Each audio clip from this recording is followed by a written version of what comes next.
ในใจยังอยู่เวลาที่เสียผลประโยชน์โลกจิตตัวนี้มันก็มีข้อมูลอยู่แล้วมันก็ขึ้นสู่วิถีจิตนะกับผลักดันมาสู่ส่วนแสดงข้อมูลก็มันก็มาลงที่ตรงกายจิตที่ประกอบด้วยความโกรธเนี่ยหรือโทสะเนี่ยหลายครั้งเจ้าตัวเองก็ยังไม่ชอบแล้วก็ยังนึกสงสัยตัวเองว่าเราแสดงออกไปได้อย่างไรเราพูดออกไปได้อย่างไรเราคิดออกไปได้อย่างไรทำไมมันร้อนนะมันลุ่มมันกลุ่มมันคลุกกลุ่นเหมือนภูเขาไฟจะระเบิดผลักดันให้เกิดพฤติกรรมการแสดงออกมันฉุนเฉียวเหลือเกินเกลี้ยวกล่อมนะขาดความเมตตานะหลายคนก็แสดงวีรกรรมแต่เป็นวีรกรรมที่ไม่น่าเรียนแบบนะดูแล้วเศร้าใจเกิดคดีความเกิดคดีอาชญากรรมต่างๆมากมายเดี๋ยวนี้มีเยอะมากยิ่งสื่อโซเชียลเดี๋ยวนี้ถึงทุกหลังคาเรือนแล้วก็ข่าวสารมันรวดเร็วเราก็ได้เห็นข่าวต่างๆโดยเฉพาะข่าวเรื่องของความรุนแรงนะที่เห็นบ่อยก็คือในครอบครัวก็เป็นผลงานของจิตที่มีตัวประกอบจิตที่มีตัวประกอบก็คือมีจิตแล้วก็มีส่วนที่ท่านเรียกว่าเจตสิกมาประกอบในใจมาประกอบในจิตเรียกว่าจิตที่มีตัวประกอบแล้วมันก็ผลักดันให้เกิดพฤติกรรมการแสดงออกการแสดงออกก็ยังปรากฏในสื่อต่างๆที่เราเห็นว่าเดี๋ยวนี้ความรุนแรงมันมีมากขึ้นนะเป็นอย่างไรเพราะว่าแต่ละคนก็เขาเรียกว่าบรรจุโปรแกรมนี้ไว้อยู่นะโหลดไว้ตั้งแต่ตอนเกิดแต่จริงๆแล้วเนี่ยไม่ใช่แค่ตอนเกิดมันมาพร้อมกับจิตนะที่มาเกิดปฏิสนธินะมาเกิดมาอุบัติอยู่ในกายอยู่ในใจมันมาก่อนนะโปรแกรมนี้โหลดสะสมมาทุกภพทุกชาติแล้วก็สะสมมาโดยตลอดแต่ถ้าบางคนบางรูปบางนามที่มันเข้มข้นมากเกินปริมาณที่ร่างกายมนุษย์จะรองรับไปได้ธรรมชาตินะก็จัดสรรไม่ให้มาอยู่ในกายมนุษย์ก็ไปอยู่ในกายของสัตว์สี่เท้าเสือสิงห์กระทิงแรด ในเสือคือมันมีความเข้มข้นมากเกินปริมาณที่กายมนุษย์จะรองรับไหวนะธรรมะก็จัดสรรให้ไปอยู่นะจัดสรรจิตนะให้เป็นที่ที่มันควรอยู่ แต่ทั้งนี้ทั้งนั้นที่มาอยู่ในกายมนุษย์เนี่ยมันก็ยังมีพืชเชื้อของมันอยู่ที่พอที่จะมีกำลังของพละที่จะควบคุมไหว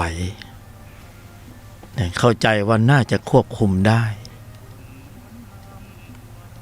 ก็เลยให้มาอยู่ในกายมนุษย์แต่มันก็มีพืชเชื้อของมันอยู่มันไม่ใช่ว่าไม่มีเป็นนั้นมันก็เลยเป็นจิตที่มีตัวประกอบนะจิตที่มีตัวประกอบด้วยโทสะความโกรธ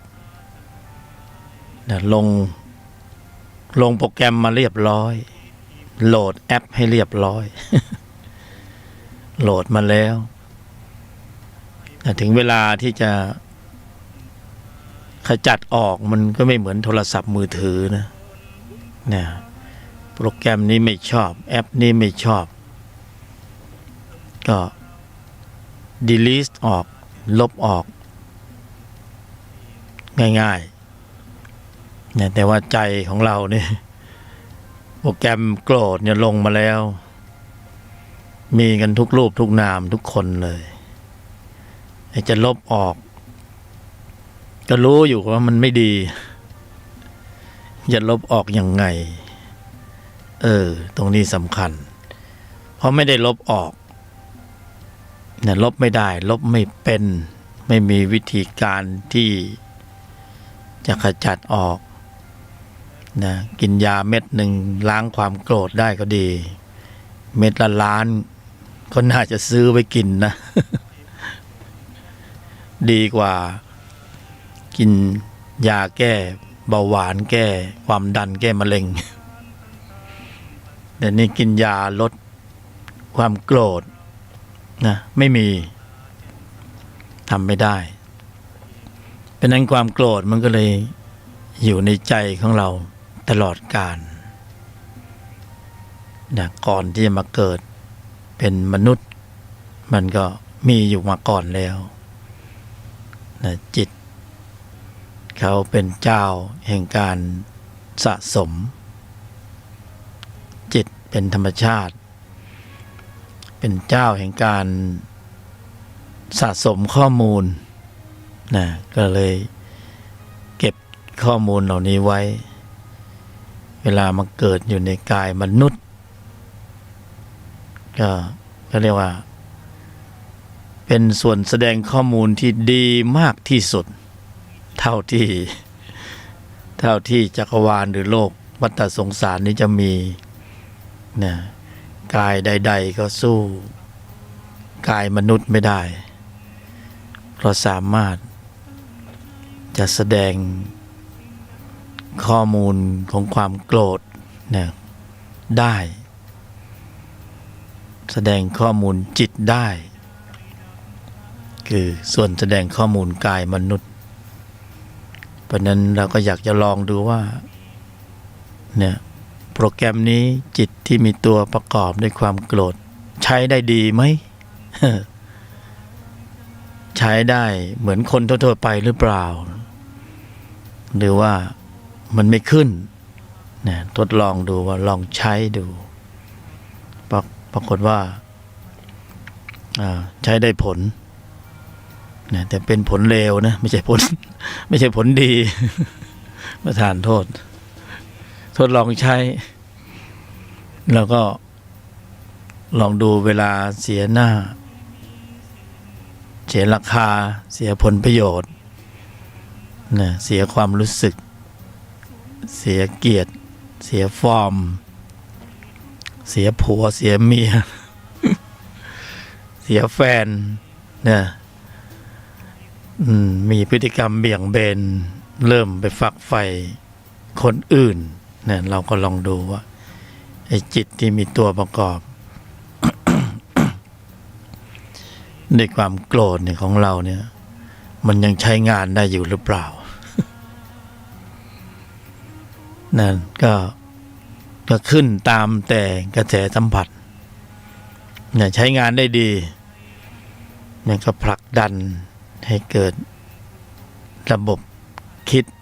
ผ พูดธรรมที่เป็นอกุศลฉุนเฉียวเกลี้ยวกล่อมขาดความเมตตาสีหน้าท่าทางก็อากับกิริยาก็ ดูไม่ได้ ไม่น่าดูนะคนรอบข้างนี่แทบจะวิ่งหนีแทบไม่ทันเฮ้ยมันบ้าขึ้นแล้วเนี่ยทดสอบดูโอ้ใช้ได้นี่จิตที่มีตัวประกอบด้วยความโกรธแสดงว่าเรานี่เป็นมนุษย์แล้วปกติที่จะต้องมีรักโลภโกรธหลงปกติดีทุกอย่างนะพร้อมเลวไม่ใช่พร้อมจะดีนะพร้อมจะเลวได้ทุกเวลาพร้อมจะเป็นฆาตกรนะพร้อมจะเป็นนักโทษหญิงนักโทษชายก็เนี่ยโดยผลงานนะอันแสนแสบเผ็ดแสบร้อนของจิตที่มีตัวประกอบด้วยความโกรธนะมันก็สร้างผลงานให้เป็นที่ประจักษ์ในสื่อโซเชียลต่างๆเราเห็นทุกวันนะเราเห็นทุกวันเลยไม่อยากจะพรรณนามันมีอะไรบ้างนะจนมองแล้วมันเป็นเรื่องธรรมดานะกายดูไปดูมาดูมากๆมันจะเป็นบรรทัดฐานว่าคนแสดงความโกรธปรากฏออกมาอย่างนี้เราต้องเรียนแบบไม่ใช่ อย่าไปทำอย่างนั้นแต่ดูบ่อยๆมากๆมันเป็นพฤติกรรมนะพฤติกรรมเรียนแบบนะเป็นพฤติกรรมซับซึมเพราะว่าในใจของเราเนี่ยมันก็มีอยู่แล้วนะจิตที่มีตัวประกอบด้วยความโกรธเนี่ยเราก็หาวิธีที่จะชำระข้อมูลนี้นะมันถ้ามันเป็นโทรศัพท์มือถือมันก็ไม่ยากใช่ไหมไอ้โปรแกรมโกรธเราก็เข้าไปที่นะตั้งค่า แล้วก็ไปที่แอปนี้เราไม่เอาแอปนี้ก็ลบมันออกง่ายดีนะง่ายดีถ้ามันเป็นโทรศัพท์มือถือแต่มันไม่ใช่อย่างนั้นมันยังคงอยู่นะก็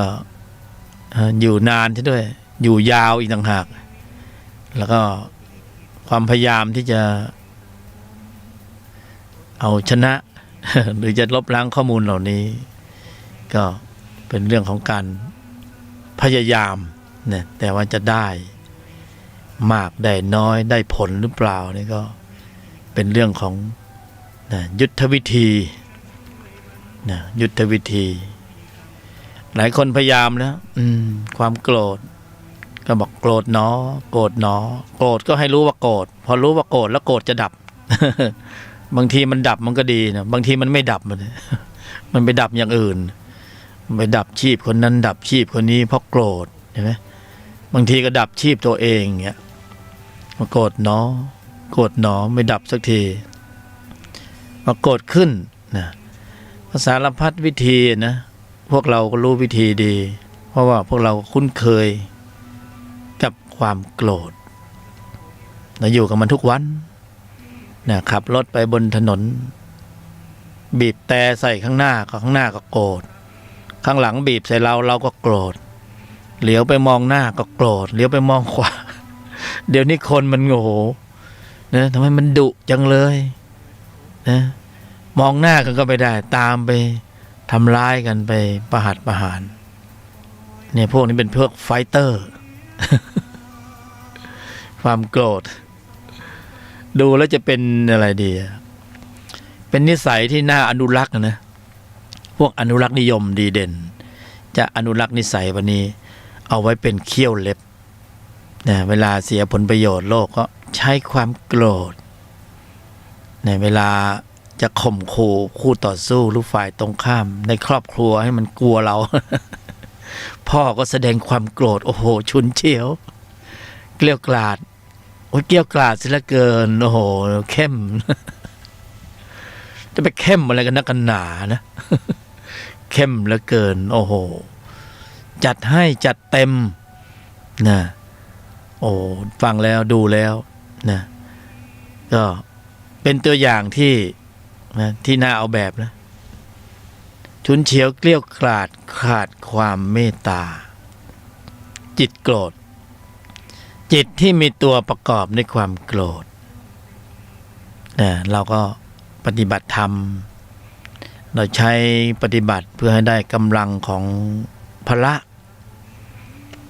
พละเรารู้แล้วว่าจิตที่มีตัวประกอบด้วยความโกรธจะต้องเจอกับคู่ต่อสู้ที่มีน้ำหนักเท่าคำที่น้ำหนักเท่าเทียมกันก็คือพละในที่นี้ก็คือพละห้าก็คือสติต้องมีความเท่าทันสติมีความเท่าทันในช่วงวินาทีของใจเสี้ยววินาทีนั้นมีจิตสองชุดที่กำลังแย่งเบียดกันขึ้นสู่วิถีจิตขณะกระทบสัมผัสทางทวารต่างๆพร้อมที่จะขึ้นสู่วิถีจิตเพราะว่าต่างฝ่ายก็ต่างมีกำลังจิตโกรธก็มีกำลังเขาก็ไม่เบาเหมือนกันจิตไม่โกรธที่มีสติสมาธิปัญญาที่เป็นพละก็มีกำลังแต่ละครั้งแต่ละหนในแต่ละการกระทบสัมผัสผัสสะเวทนาและส่วนมากก็จะเป็นความโกรธก็เอาไปกินทุกครั้งไปคือชนะตลอดคือวิ่งขึ้นสู่วิถีจิตได้เร็วกว่าคือชิงลงมือก่อนเตรียมพร้อมสำหรับการเสียหน้าเสียราคาเสียประโยชน์จิตโกรธก็จะแสดงออกทันทีผลักดันขึ้นสู่วิถีจิตก็ผลักดันให้เกิดพฤติกรรมการแสดงออกที่เป็นลบเพราะว่าเขามีความเคยชินมากในการดำเนินเส้นทางนี้ เคยชินตลอดเคยชินผัสสะเวทนาก็โกรธผัสสะเวทนาก็โกรธเสียหน้าเสียราคาผัสสะเวทนาก็โกรธหูได้ยินเสียงใช่ไหมผัสสะเวทนาก็โกรธตามมาด้วยความโกรธตลอดตัณหาอุปทาน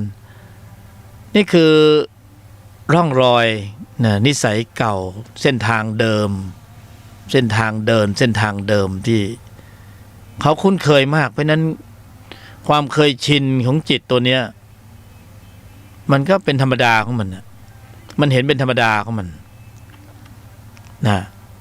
ก็เกิดภาวะของการผลักดันให้เกิดพฤติกรรมการแสดงออกวาจาก็ร่วงหล่นความคิดก็เห็นผิดเพ่งโทษวาจาก็ร่วงหล่นการกระทำก็ประทุษร้ายคือเป็นร่องรอยเป็นแทบจะเป็นบรรทัดฐานของใจไปแล้วนี่แหละคือบรรทัดฐานของใจที่ถูกสร้างไว้เป็นร่องรอยเป็นความเคยชินที่จะพาไปสู่เส้นทางหรือม้วนเข้าสู่วังวนของความทุกข์คือเรื่องราวมากมายหลังจากที่ความโกรธมันขึ้นสู่วิถีจิตมันก็ผลักดันให้เกิดพฤติกรรมการแสดงออกเป็นที่เรารู้กันอยู่ดีว่าผลงานเป็นผลงานของความโกรธของจิตที่มีตัวประกอบด้วยความโกรธผลงานเขาเป็นอย่างไรอันนี้ก็ไม่ต้องถามว่าพวกเรามีสภาวะกันหรือไม่ก็ต้องบอกว่าโอ้เพิ่งแสดงออกเมื่อกี้นี่เองนอกจากนี้ก็จะเป็นพวกลูกน้องของความโกรธความรู้สึกฉุนเฉียวเกลี้ยวกล่อมฟุ้งซ่านรำคาญหงุดหงิดอึดอัดขัดเคืองเหนื่อยหน่ายท้อแท้เบื่อเซ็งกลุ่มอันนี้ก็เป็นวงวานว่านเครือลูกหลานของความโกรธ พี่ลูกหลานเหลนโหลนลูกหลานเหลนโหลนลี่ลู่เล่าอยู่ในนั้นหมด นี่คือลูกหลานของความโกรธอยู่ในใจของเราตอนเนี้ยทำยังไงดี มีทุกคนเลยนะมีทุกคนอยู่ในใจของเราทุกคนนะตอนนี้และมันเป็นโปรแกรมที่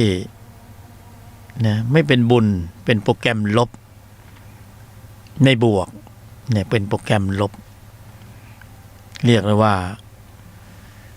นะเป็นอาวุธประจำกาย แต่เวลาแสดงออกแล้วมีผลมีวิบากที่เป็นทุกข์นะแทบจะไม่คุ้มเลยนะเวลาเราใช้ความโกรธผลมันแรงนะฉุนเฉียวเกลี้ยวกราดขาดความเมตตาฟุ้งซ่านรำคาญหงุดหงิดอึดอัดขัดเคืองเหนื่อยหน่ายท้อแท้เบื่อกลุ่มเซ็ง ใครชอบอารมณ์เหล่านี้บ้างงั้นก็อนุรักษ์มันไว้แล้วกันนะสนองอารมณ์มันไปเวลาเสียหน้าเสียราคาเสียผลประโยชน์ไม่ต้องเบรกนะลุยแหลกแตกหักไปเลย เพราะแต่ละครั้งของการแสดงออกใช่ไหมจิตตัวนี้มันก็จะเพิ่มข้อมูลให้มากขึ้นข้อมูลมันก็สะสมคือความโกรธดั้งเดิมเราเนี่ยมีอยู่แล้วแต่พอโกรธอีกครั้งหนึ่งอ้าวนะเพิ่มข้อมูลโกรธเข้าไปในใจอีกจิตตัวนี้มันก็เริ่มนะแข็งแกร่งแก่กล้ามากขึ้นนะหนักขึ้นหนักข้อขึ้นกลายเป็นนิสัยแล้วทีนี้ขุดยากแล้วนะสันดอนนี่นะเอาแมคโครไปขุดเนี่ยขุดง่ายนะสันดานนิสัยเก่าเอาแมคโครไปขุดไม่ได้จะเอาอะไรไปขุดอ่ะนี่อยู่ในใจเราอีกแล้วมันก็จะเพิ่มปริมาณข้อมูลจิตที่มีตัวประกอบด้วยความโกรธอย่างที่บอกนะถ้ามันมีความเข้มข้นมากเกินปริมาณพอตัดเกรดออกมาแล้วเนี่ยหมดสิทธิ์เกิดเป็นมนุษย์นะเพราะร่างกายมนุษย์รองรับไม่ไหวความเข้มข้นของความโกรธที่มันมีความมากเกินไปเนี่ย เขามีเครื่องแบบใหม่ให้นะเสือไงเอาไหม เครื่องแบบเสือเท่ดีนะมี4 ขาต่างหากข้างหน้าเนี่ยมีขนเต็มหน้าเลยแววตาเนี่ยเข้มข้นเลยนะเขาบอกสัตว์หน้าขน บางคนยังไปเล่นกับมันอยู่บอกโอ้โหมีความเสือตัวนี้ใจดีมีความเมตตา ก็ไปจากคนน่ะไปจากข้อมูลจิตที่มีความเข้มข้นในปริมาณที่สูงมากธรรมชาติก็จัดสรรให้ไปอยู่ในรูปลักษณ์ของเขาเรียกรูปลักษณ์ของกรรมตามแต่พฤติกรรมการแสดงออกเนี่ยเพราะนั้นกรรมของเราที่แสดงออกในปัจจุบันเนี่ยมันถูกเก็บข้อมูลโดยจิตหมดเลยแล้วเขาเอาไปกลั่นอีกทีหนึ่ง เอาไปกลั่นกรองมรณวิถีจิตสุดท้ายความเข้มข้นของจิตตัวนี้มีความเข้มข้นมากนะเป็นอื่นไปไม่ได้ต้องไปเกิดเป็นสัตว์เดรัจฉานนะตายในมรณวิถีจิตสุดท้ายที่มีความโกรธนะปฏิสนธิจิตก็ส่งต่อนะส่งมอบงานต่อไปถึงปฏิสนธิจิตเดิมมาด้วยความโกรธจิตใหม่ก็ได้ความโกรธเอาละสิทีนี้นะเขาก็ดูเป็นมนุษย์ได้ไหมไม่พอเว้ยไม่พอความเข้มข้นมากเกินไปได้เครื่องแบบใหม่สัตว์เดรัจฉานนี่ธรรมชาติช่างเป็นผู้ที่จัดสรรด้วยความยุติธรรมเป็นอย่างยิ่ง ได้เครื่องแบบใหม่เท่ดีเหมือนกันน่ะจากเดิมมี2 ขาเป็นมนุษย์ไงตอนนี้เป็น4 ขา แต่ว่ามือมันไม่มีเลยนะมันทำอะไรไม่ได้ยากธรรมชาติจัดสรรตามแต่ปริมาณข้อมูลจิตตามแต่ปริมาณความเข้มข้นนะเพราะนั้นคนที่เข้มเหลือเกินนี่ ไม่ต้องห่วงนะระยะเวลาของความเป็นมนุษย์เนี่ยมันสั้นๆแต่การแสดงออกนั้นหนักหน่วงจิตมันเก็บข้อมูลหมดเลยมันกลั่นอีกทีหนึ่ง เพราะนั้นก็เป็นไปตามการเป็นไปตามกรรมที่เรากำหนดมาปัญหาก็คือเขาก็เป็นเขาอยู่อย่างนั้นน่ะจิตที่มีตัวประกอบด้วยความโกรธนะ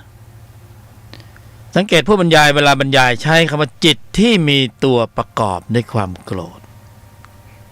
จิตที่มีตัวประกอบ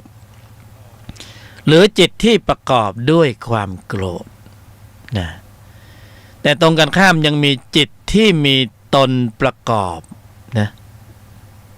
ที่ตรงกันข้ามเลย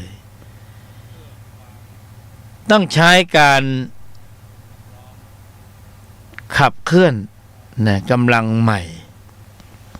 จิตที่มีตนประกอบด้วยสติสมาธิปัญญาอันนี้คือธรรมชาติมีของแก้กันอันนี้ต้องมาแก้เราจะแก้ความโกรธแล้วนะทีนี้นะเราก็ไม่ได้มองว่าจะต้องแก้ไปเดี๋ยวตรงๆหรอกแต่เรารู้ว่าธรรมชาติที่เป็นฝั่งตรงข้ามเนี่ยที่มีกำลังแล้วสามารถควบคุมจิตที่มีตัวประกอบด้วยความโกรธเนี่ยมีอยู่เนี่ยธรรมชาตินี้มีอยู่ชื่อว่าพละห้าเนี่ยเพราะฉะนั้นเราจึงต้องมาเจริญปัญญากันเพื่อที่เป้าหมายเราอยู่ที่การฝึกฝนนะการฝึกพละเพื่อความสมบูรณ์ถึงพร้อมแห่งพละอันได้แก่สติสมาธิปัญญา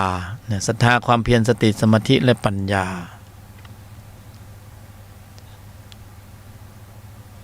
เพราะทุกคนเห็นทุกคนรู้ดีอยู่แล้วว่าจิตที่มีตัวประกอบด้วยความโกรธไม่ค่อย ไม่ค่อยแฮปปี้เท่าไหร่ไม่ค่อยเต็มอกเต็มใจเท่าไหร่นะอยากจะเอาออกเหมือนกันแต่ว่าจะทำอย่างไรดีเราเปรียบมันเหมือนความมืดแล้วกันจิตที่มีตัวประกอบด้วยความมืดเพราะเวลาจิตโกรธตัวนี้ขึ้นสู่วิถีจิตนะคนนั้นจะรู้สึกมืดบอดทางปัญญานะคิดได้อย่างเดียวนะแต่ไม่เป็นผลดีเลยนะมันคิดได้อย่างเดียวเปรียบใช่ว่ามันเป็นความมืดความมืดมันจะหายไปเมื่อมีเหตุปัจจัยของแสงสว่างปรากฏเราก็เอาง่ายๆเนี่ยไม่ต้องไปซับซ้อนความโกรธมันจะต้องคือหมดศักยภาพลงไปเมื่อเราทำภาระให้มีกำลังแข็งแกร่งแข็งแรงมากขึ้นเพราะนั้นมีหน้าที่ในการฝึกพละเนี่ยเมื่อพละมีความแข็งแกร่งแข็งแรงแหลมคมเท่าทันรอบรู้แยกแยะเช็ดล้างล้วงลึกถอดถอนอำนาจการของพละก็เหมือนแสงสว่างความมืดมันก็จะอันตรธานหายไป จะอยู่ได้ไงเปิดไฟมับเปิดสวิตช์นะความมืดแวบหายไปเลยจิตโกรธไม่ต้องไปไล่มันโดยตรงหรอกนะทำให้เหตุปัจจัยของแสงสว่างปรากฏมันก็ไปของมันเองใช่ไหมจิตโกรธไม่ต้องไปขับไล่มันทำเหตุปัจจัยของพละคือศรัทธาความเพียรสติสมาธิปัญญาให้มีความสมบูรณ์ถึงพร้อมมากขึ้นตามลำดับเนี่ยความโกรธหรือความมืดนั่นนะเขาก็ไปของเขาเอง ไม่ต้องไปคิดถึงนะไม่อยู่หรอกแต่ถ้าเราทำพละให้แข็งแกร่งแข็งแรงไม่ได้เขายังอยู่พี่ยังอยู่นะน้องอย่าเพิ่งขับไล่พี่เลยนะพี่จะอยู่คู่ใจเนี่ยไปนานๆจนกว่าน้องจะฝึกพละให้มีความแข็งแกร่งแข็งแรงจนกว่าศรัทธาความเพียรสติสมาธิปัญญาจะแข็งแกร่งแข็งแรงแข็งแกร่งแข็งแรงแหลมคมเท่าทันรอบรู้แยกแยะเช็ดล้างเนี่ยล้วงลึกและถอดถอนพละระดับนั้นน่ะสมถะยังไม่พอนะ พละระดับที่เราฝึกแบบสมถะนั้นไม่สามารถจะถอดถอนอนุสัยกิเลสตัวนี้ได้ผิวบางๆก็พอจะได้อยู่นะนิวรณ์สงบระงับไปชั่วครั้งชั่วคราวก็โอเค ใช่ไหมแต่ถ้าจะถอดถอนเขาเลยเนี่ยต้องใช้กำลังขับของพละในระดับของอริยมรรคมีองค์8นะกำหนดควบคุมระบบแสดงออกเข้มเลยนะพูดแล้วขนลุกสู้นี่เพราะนั้นเรามีความพยายามมากไม่ว่าเราจะสวดมนต์ภาวนานั่งสมาธิหลับตาเปิดตายืนเดินนั่งนอนนะกำหนดหมายต่างๆกำหนดรู้กำหนดอะไรก็ไม่รู้ละกำหนดเข้าไปเถอะขอให้มันทำแล้วกันขอได้ทำนะกำหนดเข้าไปได้ผลบ้างไม่ได้ผลบ้างสรุปแล้วอนุสัยยังอยู่แสงสว่างเราก็อาจจะได้อยู่นิดหน่อยสลัวแต่ความมืดมันก็ยังถือว่ามีความมืดอยู่มันยังไม่ไปถึงไหนนะเพราะนั้นเราฝึกพละมาเราส่วนมากเราฝึกแบบตั้งรับเราตั้งรับก็อยู่เฉยๆเหมือนน้ำนิ่งนะนิ่งไปนิ่งมานานๆก็กลายเป็นน้ำเน่าเราต้องเป็นน้ำไหลเพราะน้ำไหลก็แทนที่จะกำหนดเปลี่ยนมากำหนดควบคุมการแสดงออกนะเป็นอุบายวิธีกำหนดควบคุมการแสดงออกส่งผลต่อการฝึกพละโดยตรงแต่เป็นพละที่มีกำลังเข้มมากกว่าระดับเก่าเพราะอันนี้นี่เคลื่อนไหวนะไม่ได้นั่งอยู่กับที่นะผัสสะเวทนาก็ผัสสะจริงๆเวทนาก็เวทนาจริงๆสติเกิดก็เกิดจริงๆเท่าทันก็เท่าทันตรงนั้นเลยขณะกระทบสัมผัสตรงนั้นเลยท่านได้ก็ผ่านเลยนะควบคุมการแสดงออกให้ได้เพราะการควบคุมการแสดงออกส่งผลต่อการฝึกกำลังของพละจะควบคุมการแสดงออกได้ก็แสดงว่ามีสติสมาธิปัญญาแข็งแกร่งพอสมควรถึงจะควบคุมการแสดงออกได้เพราะเราส่วนมากกระทบสัมผัสแล้วเราก็จะหลุดการแสดงออกเราก็จะหลุดไปพูดอะไรก็ไม่รู้เรื่องแล้วหลุดปากหลุดคิดหลุดพูดหลุดทำอันนี้แสดงว่าพละไม่ทำงานไหลไปตามกระแสสัมผัสยิ่งถ้าตกไปอยู่ภายใต้จิตเดิมก็คือจิตที่มีตัวประกอบด้วยความโกรธมันก็ผลักดันใหญ่เลยทีนี้เพราะมันมีพืชเชื้ออยู่ก่อนและมันเป็นความเคยชินดั้งเดิมมันก็ส่งผลให้ระบบคิดพูดทำล้มเหลวนี่มันก็แสดงว่ามันไม่ได้ส่งเสริมจิตที่มีตนประกอบด้วยพละเพราะความล้มเหลวขณะนั้นแสดงว่ามีแรงขับในภายในที่มีจิตที่มีตัวประกอบด้วยโทสะก็ไปส่งเสริมโทสะอีกแล้วทำให้มันแข็งแรงอีกเลยไหมมันออกแรงอีกเลยไหมคือมันได้สนองอารมณ์เนี่ยมันยิ่งแข็งแกร่งแข็งแรงมากขึ้นตามลำดับเห็นไหมเราก็กลับไปที่เดิมอีกไปอยู่ในวังวนเดิมอีกจิตที่มีตัวประกอบด้วยโทสะได้ออกแรงได้ทำงานได้ฝึกฝนอีกแล้วก็คือหนีไม่พ้นแล้วใช่ไหมก็อยู่ในวังวนเดิมเมื่อแสดงออกอีกก็ทำให้เกิดการเพิ่มพืชเชื้อของจิตที่มีตัวประกอบด้วยโทสะเพิ่มขึ้นไปอีกเห็นไหมเพิ่มขึ้นไปใจก็เก็บสะสมข้อมูลอีกความโกรธก็มีความเข้มข้นมากขึ้นอีกตามลำดับนี่ยังไม่ได้มีโอกาสจะลดลงเลยกลับไปเพิ่มเข้าไปอีก เสร็จแล้วทีนี้ เครื่องแบบเดรัจฉานรอ นะเราก็ไม่ได้ลดจิตตัวนี้เลยดันไปเพิ่มข้อมูลเข้าไปอีกเวรละกู เจอของจริงก็ให้แล้วนะจะทำยังไงให้ชะลอตัวมันนะแค่ชะลอตัวหรือบรรเทายังยากเลยใช่ไหมเห็นอยู่เฉยๆนิ่งๆนึกว่ามันตายไปแล้วไม่ใช่นะความโกรธอ่ะมันยังอยู่ข้างในมันเขาจะเรียกอนุสัยกิเลสนอนเนื่องอยู่ในขันธสันดานนะยังไงกับมันดี จะเอายังไงกับมันดีกับโครงการวาระแห่งชีวิตในการเกิดมาเป็นมนุษย์ครั้งนี้ซึ่งมีกายมนุษย์เป็นส่วนแสดงข้อมูลจิตและกายมนุษย์นี้มีความสุดยอดตรงที่สามารถจะฝึกกำลังของพละเพื่อที่จะไปสลายข้อมูลจิตโกรธตัวนั้นได้ในยุคสมัยที่มีกายมนุษย์เท่านั้นนะกายอื่นทำไม่ได้มันก็เหมือนโทรศัพท์มือถือแบบรุ่นที่มันเก่าๆมีแค่กดปุ่มอย่างเดียวเดี๋ยวนี้รุ่นใหม่นะกายมนุษย์นี่คือรุ่นใหม่ที่สามารถที่จะสร้างโปรแกรมล้างของจิตเดิมได้เห็นไหมเพราะนั้นกายมนุษย์สุดยอดแล้วมันก็มีอีกประเด็นหนึ่งที่เราจะต้องทำให้ได้คือเราต้องเข้าไปถึงโปรแกรมนั้นโปรแกรมนั้นคือโปรแกรมไหนโปรแกรมไหนคือโปรแกรมอะไรที่สามารถรันนิ่งแล้วสามารถล้างข้อมูลจิตที่มีตัวประกอบด้วยความโกรธได้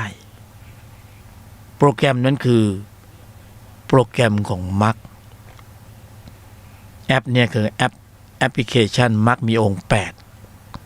8และโปรแกรมนี้ถูกโหลดไว้เรียบร้อยแล้วด้วยในใจของความเป็นมนุษย์ของทุกรูปทุกนาม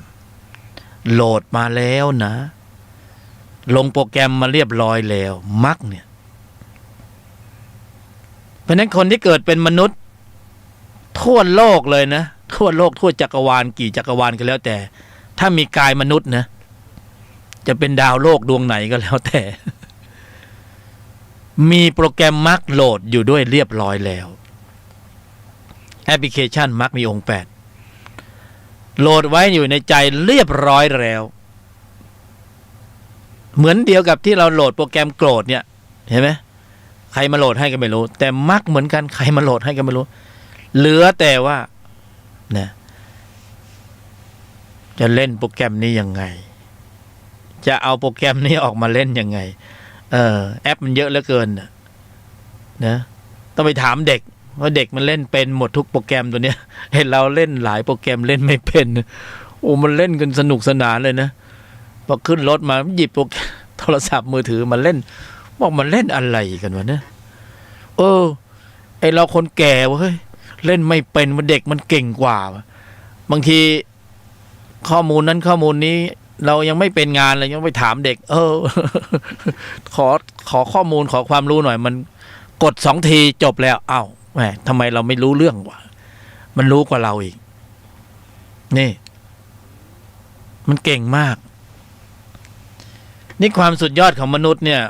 มีของดีมหาอภิมหากุศลจิต อภิมหาบุญเลยคือการได้เกิดเป็นมนุษย์แล้วกายมนุษย์เนี่ยมีโปรแกรม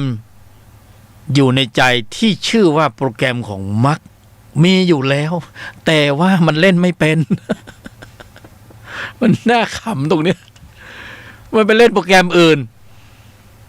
นะไอโปรแกรมที่มันจะรันนิ่งต่อไปในวัฏสงสารแล้วไปเกิดเป็นนรกเป็นเปรตเป็นอสุรกายเป็นสัตว์เดรัจฉานไอพวกนี้แม่งเล่นเก่งจริงๆเลยประทานโทษคำว่าแม่มึง ประทานโทษขออภัยหลุดปากคือพวกนี้เขาเล่นเก่งจริงๆเลยรักโลภโกรธหลงกินกามเกียรติโกงโอ้โหชำนิชำนาญวสีชำนาญมากแต่ว่ามันเป็นโปรแกรมที่รันแล้วเข้าสู่วังวนแห่งวัฏจักรการเกิดแก่เจ็บตายรางวัลเบื้องหน้าคือสภาวะทุกข์การเกิดในภพภูมิต่างๆที่เป็นทุกข์ทุกข์แล้วทุกข์อีกทุกข์ไม่มีที่สิ้นสุดทุกข์อินฟินิตี้ ทุกข์แล้วทุกข์อีกแต่โปรแกรมมรรคนี่คือเป็นโปรแกรมสำหรับการฝึกพละที่ทวนกระแสนั่นคือมรรคเป็นเหตุ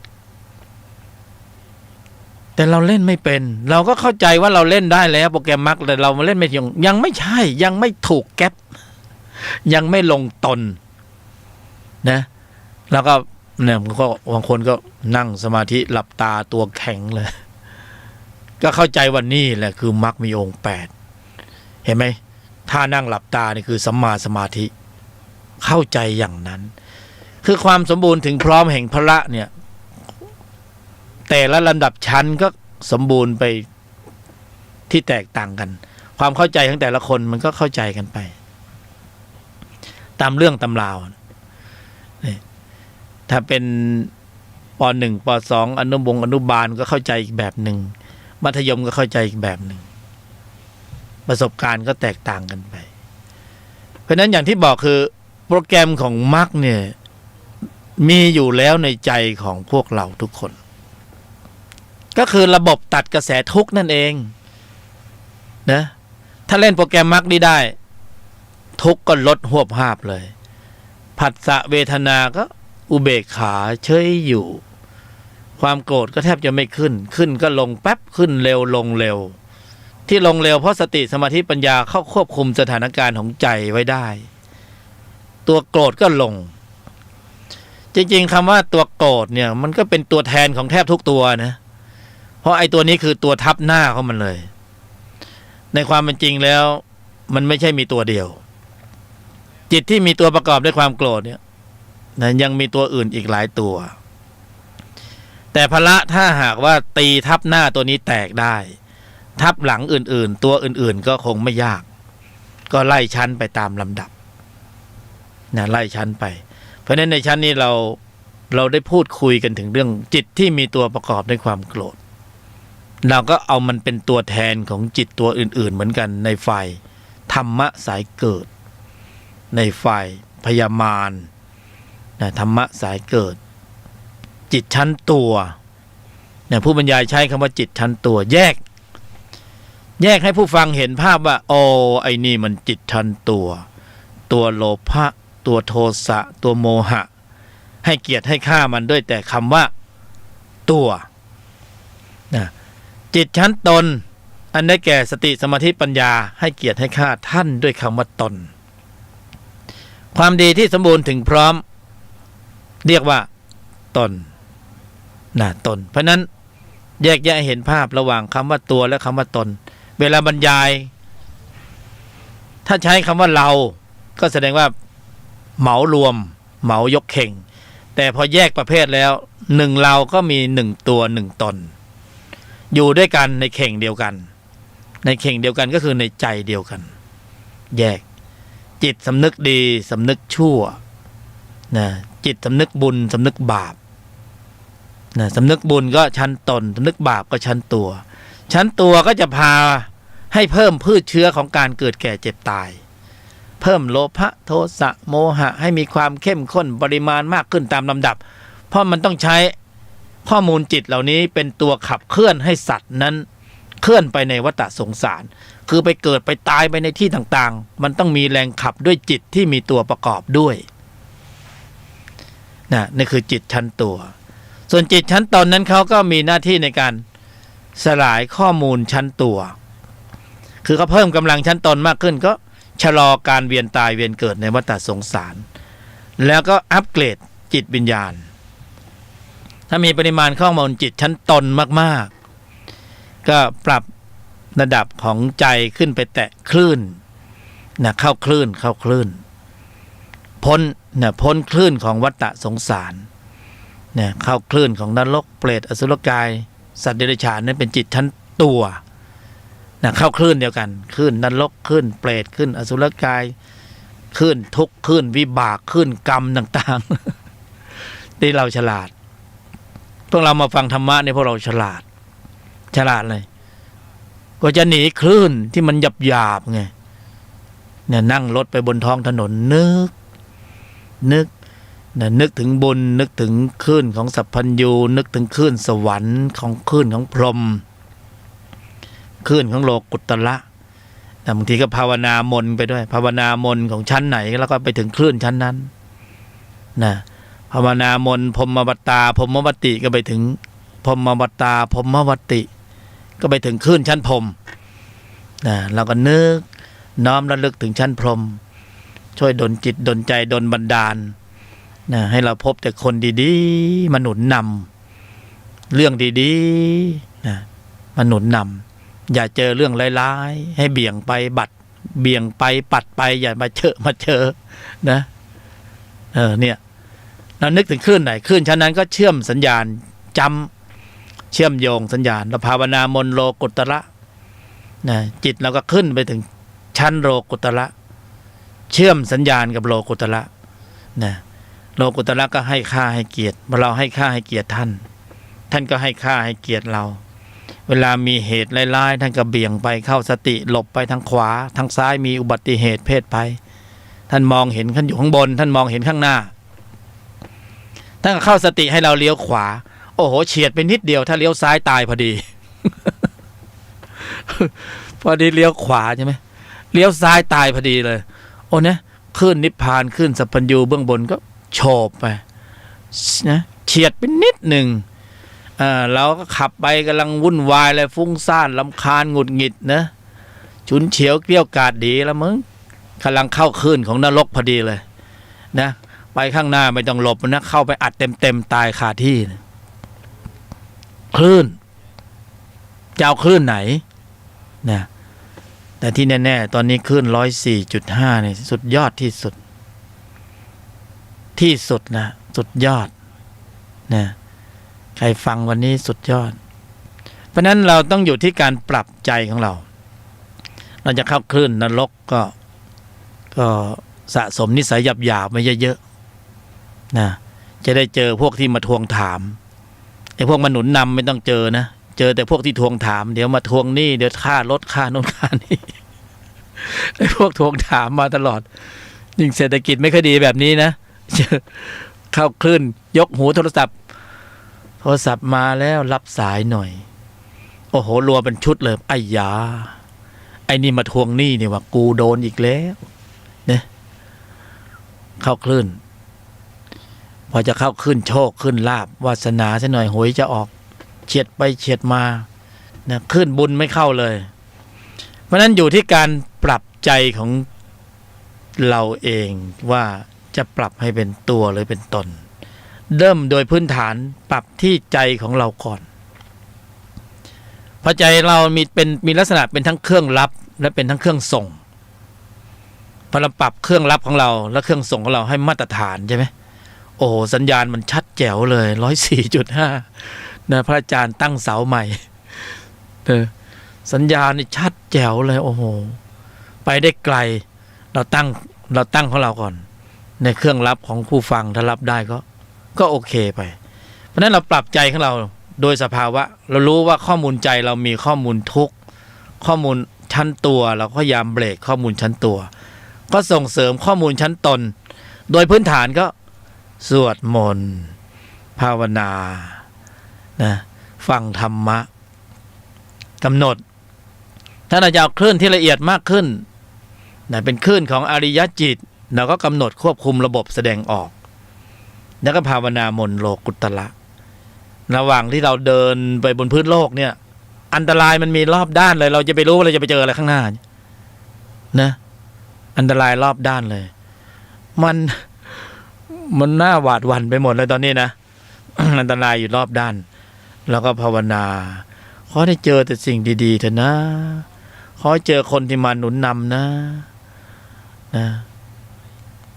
นี่นะภาวนาปรับใจเราโดยพื้นฐานก็ปรับใจเราให้เป็นคลื่นที่เป็นกุศลนะเป็นคลื่นกุศลก็จะเข้าไปแตะระดับคลื่นของเอามนุษย์ที่มีคุณธรรมหน่อยเอาสวรรค์ขึ้นไปอีกระดับหนึ่ง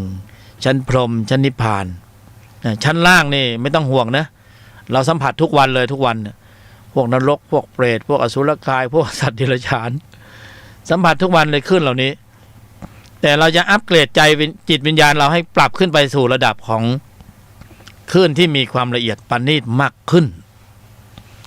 แล้วเราก็อยู่ข้างบนเนี่ยบ่อยๆมากๆเนืองๆจนเป็นนิสัยนะอย่างไรก็ต้องบ่อยๆมากๆเนืองๆจนเป็นนิสัยนะจะยืนเดินนั่งนอนทำธุรกิจหน้าที่การงานสัมพันธ์อะไรก็แล้วแต่ก็ต้องปรับใจอยู่ตลอดเวลาให้อยู่ในระดับที่มาตรฐานเกินกว่าอบายภูมิเป็นใช้ได้นะถ้าเราไม่ปรับตอนนี้ความเคยชินเนี่ยวินาทีมรณวิถีจิตสุดท้ายเนี่ยยากมากสุ่มเสี่ยงมากที่เวลาเราตายเนี่ยจิตมันจะตกภูมิไปอยู่ในชั้นที่เราไม่ปรารถนา ไม่พึงปรารถนาเพราะนั้นต้องฝึกทุกวันเลยนะเราต้องเตรียมพร้อมสำหรับการที่เราจะต้องเปลี่ยน ที่อยู่ใหม่นะในระหว่างนี้เรามีโอกาสมาเกิดเป็นมนุษย์เราทำหน้าที่ได้ดีที่สุดก็คือในก็มาแล้วโอ้โหกายมนุษย์คือสุดยอดแห่งแก้วสารพัดนึกเราต้องเร่งเพียรในการสะสมกำลังจิตที่มีองค์ประกอบนะองค์ประกอบตนประกอบส่วนจิตที่มีตัวประกอบใช้ให้มันน้อยที่สุดอย่าใช้บ่อยอย่าไปสร้างความคุ้นเคยชินกับมันมากนักเพราะโอกาสในการอัปเกรดจิตวิญญาณของเราในสมัยที่เป็นมนุษย์ตอนนี้มีมาถึงแล้วมาจ่อหน้าประตูบ้านแล้วนะมาถึงแล้วเนี่ย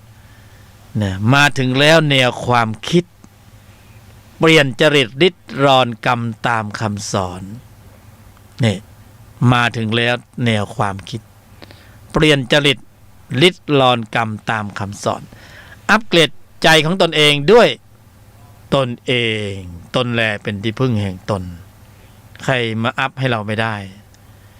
นะโทรศัพท์ของเราก็ต้องเล่นของเราเป็นเราก็ต้องอัพของเราอัปเกรดใจของเราเองเราก็ต้องอัปเกรดโดยพื้นฐานตอนนี้เรา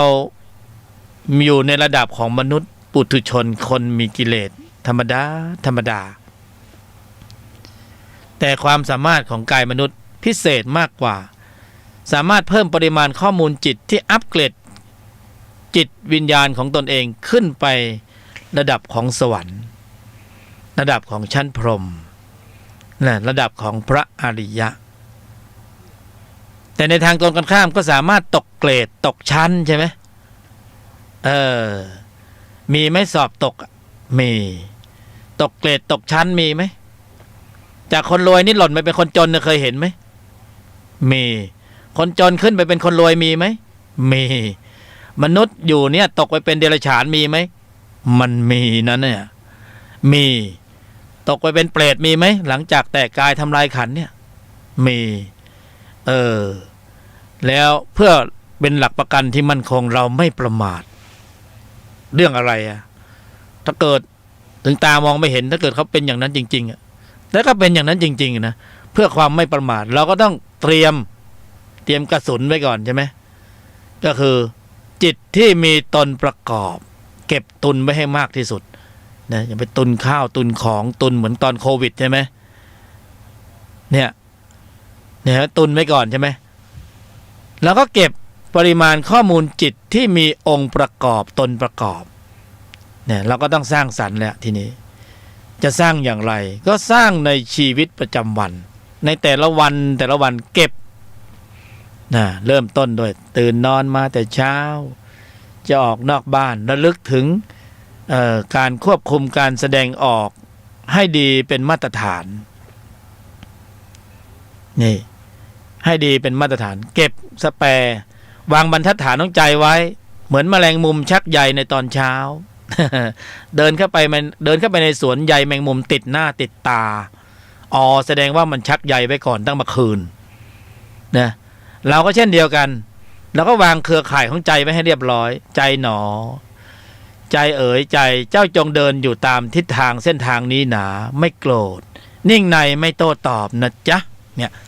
คุยกับตัวเองนะคุยในใจนะไม่ต้องคุยออกเสียงคุยกันในใจเลยใจหนอใจนี้ขอวางบรรทัดฐานของใจไว้หน่อยนะเมื่อวานนี่ฉุนเฉียวเกลี้ยวกล่อมขาดความเมตตาหลุดไปหลายทีแล้วหลุดไปหลายคำวันนี้เอาใหม่นะไอ้หลุดแล้วหลุดเลยผ่านแล้วผ่านเลยไม่ต้องไปตามหามันก็บอกกับใจคุยกับใจคุยกับตนเองนะบอกว่าใจวันนี้เนี่ยเสียหน้าเสียราคาเสียผลประโยชน์เสียความรู้สึกอะไรก็ตามที่เข้ามาในชีวิตนะข้อสอบข้อลองนะเป็นข้อสอบหมดเลย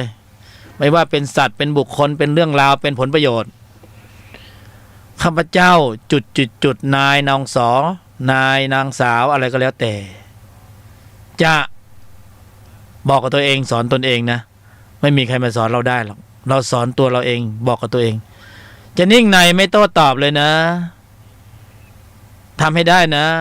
แล้วก็กรองไว้ในใจอยู่ตลอดเวลาโยนิโสมนสิการ กรองเนี้ยได้ไหมเนี่ยง่ายๆเนี่ย3 คำ นิ่งในไม่โต้ตอบนะใครจะว่าบ้าก็บ้าไปเลยบ้าดีบ้าได้ดีก็บ้าดีกว่า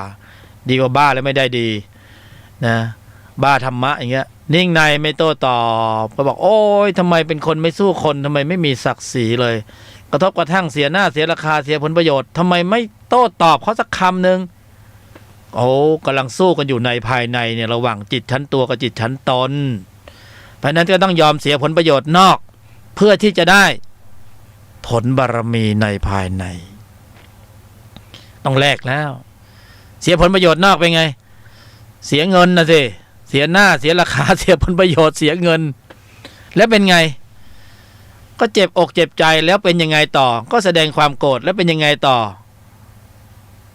ไม่สวยเลยจบไม่สวยใช่ไหมเพราะนั้นเสียหน้าเสียราคาเสียผลประโยชน์มันต้องเสียอยู่แล้วเพราะมันเป็นวิบากเก่ามันต้องเสียอยู่แล้วเสียก็เสียที่ยอมเสียแต่ขอนิ่งในไม่โต้ตอบได้ไหมพลิกสถานการณ์จากที่มันดูแล้วเลวร้ายกลายเป็นอริยะเลยเป็นยังไงเพราะว่าอริยจิตเนี่ยไม่ได้ของฟรีต้องแลกเสียผลประโยชน์โลกเพื่อที่จะได้ผลบารมีเอาไหมเอาหรือไม่เอานะเสียหน้าเสียราคาเสียผลประโยชน์เสียความรู้สึกเพื่อที่ต้องการจะได้ผลบารมีโอ้โหผลบารมีนี่ไม่ใช่ของจะหากันได้ง่ายๆนะต้องขอบคุณเลยนะไอ้คนที่มาโกงเรามาเอาของเรามากระทบกระทั่งมาด่าเรามาว่าเรายกมือไหว้ขอบคุณโอ้ยนโมทนาสาธุพรุ่งนี้มาอีกนะขอบคุณหลายๆเด้อที่มาช่วยเป็นข้อสอบให้ข้าเจ้านะเราจะได้รู้ว่าข้างในเราเนี่ยมีนรกอยู่กี่ส่วนมีโทสะอยู่กี่ส่วนมีเปรตอยู่กี่ส่วนมีสัตว์เดรัจฉานอยู่กี่ตัวเราจะได้รู้สักทีว่าในใจเราเนี่ยมันสมควรแล้วนะที่ต้องโดนกระทบแบบนี้พอกระทบกระทั่งกระทบกระเทือนเพื่อนต่อความรู้สึกดูซิว่าตัวในมันขึ้นไหมโอ้เห็นเลยว่าตัวในมันขึ้นแต่ถ้ามันไม่ขึ้นเมื่อไหร่แล้วนิ่งในเฉยๆได้โอ้โหอนุโมทนาสาธุอริยจิตถามหาเลยนี่แหละคืออริยจิตอริยจิตนะจ๊ะไม่ใช่นรกจิตเปรตจิตอสุรกายจิตสัตว์เดรัจฉานจิตนะนิ่งในไม่โต้ตอบได้เนี่ยโอ้โหพละโตเร็วเลยนี่ศรัทธาความเพียรสติสมาธิปัญญาขึ้นเลยนี่แหละคือการฝึกในชีวิตประจำวันไม่ต้องนั่งหลับตา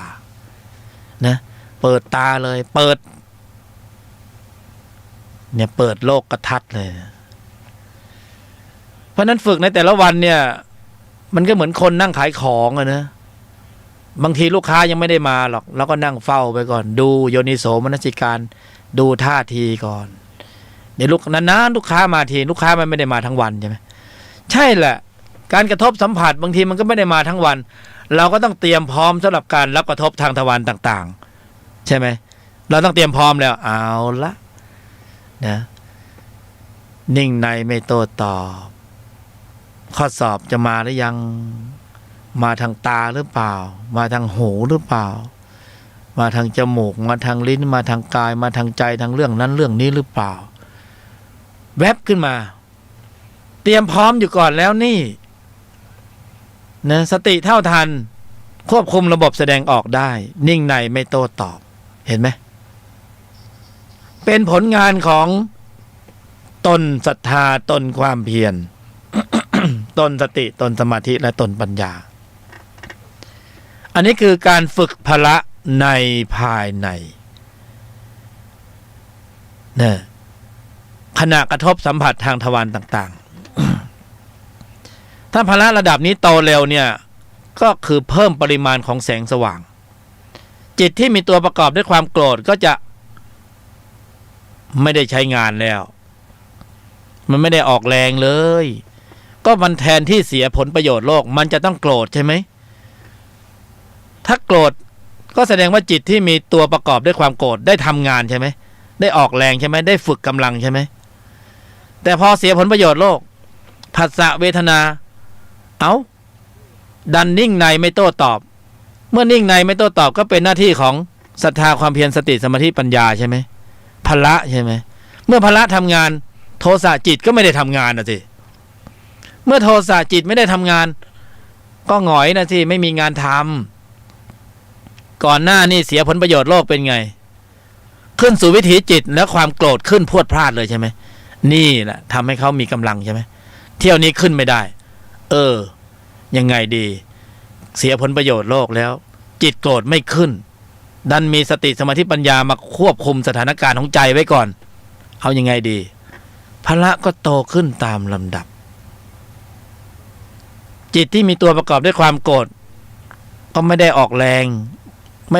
ก็เหมือนก็ไม่ได้กินข้าวนั่นมันก็เริ่มหมดแรงหมดศักยภาพลงตามลำดับทีละหน่อยมันส่งผลให้กระบวนการของจิตที่มีตัวประกอบเนี่ยกระเทือนไปทั้งระบบเลยใช่ไหมนิวรณ์ห้าก็หมดแรงไปด้วยโลภะก็หมดแรงไปด้วยโทสะโมหะก็หมดแรงไปด้วยทีนี้นานไปเป็นยังไงสมุจเฉทพละก็โตขึ้นตามลำดับเมื่อพละโตขึ้นตามลำดับอะไรจะเกิดขึ้นนะอะไรจะเกิดขึ้นฌานเกิดขึ้นปัญญาเกิดขึ้นญาณเกิดขึ้นอย่างนี้เราจะเป็นอริยบุคคลได้กันไหมเนี่ยเป็นได้กันทุกคนที่มีกายมนุษย์มีสิทธินั้นท่านได้สิทธินั้นเพราะโปรแกรมของมรรคมีอยู่แล้วในใจมีอยู่แล้วจริงๆไม่เชื่อ ก็เราจะไปเชื่อได้ไงเพราะเราเผลอใช้ตลอดเวลาด้วยจิตที่มีตัวโกรธตัวโลภตัวหลงใช่ไหมเราใช้ตัวนี้บ่อยจนเคยชินเราไม่ได้ใช้โปรแกรมของมรรคเราเสียโอกาสเพราะอะไรเพราะกายมนุษย์มีระยะเวลาจำกัดนะโทรศัพท์ยังมีวันเสื่อม คุณต้องเปลี่ยนเครื่องใหม่ก็คือเครื่องเก่าตายเราก็ต้องเปลี่ยนกายใหม่ก็คือกายเก่าตายแล้วคุณเชื่อหรือว่าคุณจะได้เกิดมามีกายมนุษย์อีก เราเชื่อหรือว่าเราจะได้มีเครื่องโทรศัพท์เครื่องใหม่ที่สวยหรูมากกว่าเดิมอีกถึงวันนั้นเราอาจจะไม่มีตังค์ซื้อก็ได้นะเราคิดว่าเราจะได้กายใหม่ที่เป็นกายมนุษย์ที่สวยหรูกว่านี้ก็ไม่แน่นะกรรมที่เรามีอยู่ในใจของเราเนี่ยมันอาจจะส่งเราไปเกิดอยู่แถวแอฟริกา หรือในประเทศที่มีความแรงแค้นกันดารนะเพราะกรรมเก่าดั้งเดิมที่เราสะสมไว้อยู่มันรอเช็คเบนอยู่นะ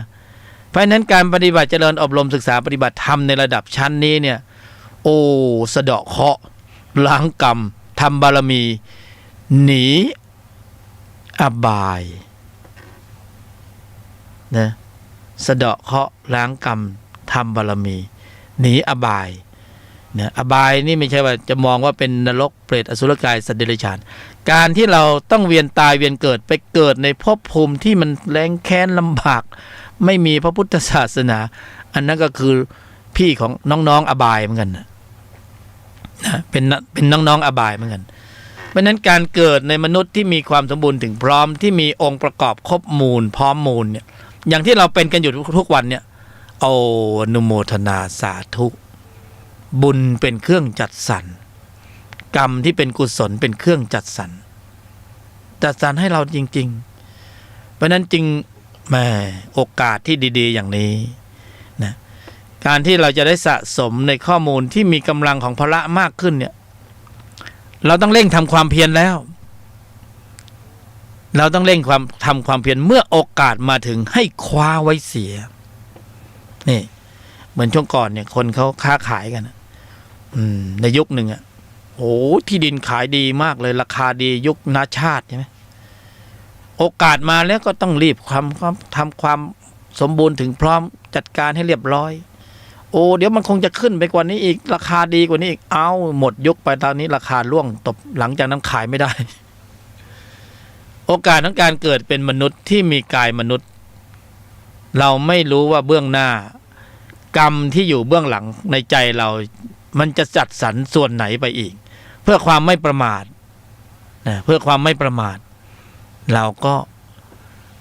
นะเห็นขอนไม้ลอยมาก็หยิบฉวยไว้ก่อนเราก็นึกว่าขอนไม้นะที่ไหนได้กลายเป็นก้อนอย่างอื่นลอยมามันก็ไม่มีสาระที่จะหยิบฉวยอะไรได้ เพราะฉะนั้นคนอยู่ในเมืองมนุษย์นี่